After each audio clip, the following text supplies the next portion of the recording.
Hi hello friends welcome to all. So இன்றைக்கான அந்த video பதிவில் என்ன பார்க்க போகிறோம் அப்படின்னு பார்த்தீங்கன்னா, நம்ம 6th 7th Tamil new book வந்து ஃபுல்லாக டெஸ்ட் வச்சு கம்ப்ளீட் பண்ணிட்டோம்.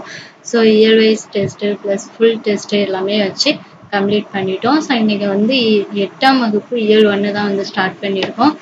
ஸோ டெஸ்ட்டுக்கான மெட்டீரியல்லாம் டெலிகிராமில் நான் சென்ட் பண்ணியிருக்கேன். ஸோ டவுன்லோட் பண்ணி படிச்சுக்கோங்க. ஸோ இயல் 1ல் பார்த்தீங்கன்னா டோட்டலாக வந்து உங்களுக்கு ஒரு 75 கொஷின்ஸ் வந்து எடுத்துகிட்டு வந்திருக்கேன். ஸோ இது வந்து 8th ஸ்டாண்டர்ட் மட்டும் இருக்காது, 6th 7th இயல் 1 இருக்கு இல்லையா, ஸோ அதுலேருந்தும் நான் இதில் வந்து கொஷின் கேட்டிருக்கேன். ஸோ அதனால் வந்து அதையும் ஒரு தடவை நல்லா ரிவிஷன் பண்ணுங்கள். எதுக்காக நான் திரும்ப திரும்ப 6th 7th எல்லாம் வந்து உங்களுக்கு ஃபுல் டெஸ்ட் வைக்கிறேன் அப்படின்னு பார்த்தீங்கன்னா ரிவிஷனுக்கு தான், ஓகேங்களா.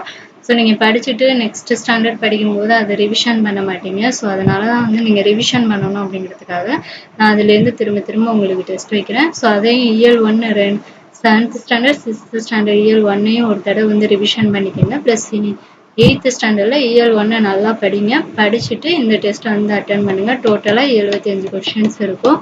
ஸோ இது பிடிஎஃப் பார்த்தீங்கன்னா டிஸ்கிரிப்ஷனில் இருக்கும் லிங்க், ஓகேங்களா. ஸோ டவுன்லோட் பண்ணி டெஸ்ட் எழுதுங்க. ஆன்சர் கீயும் இருக்கும்.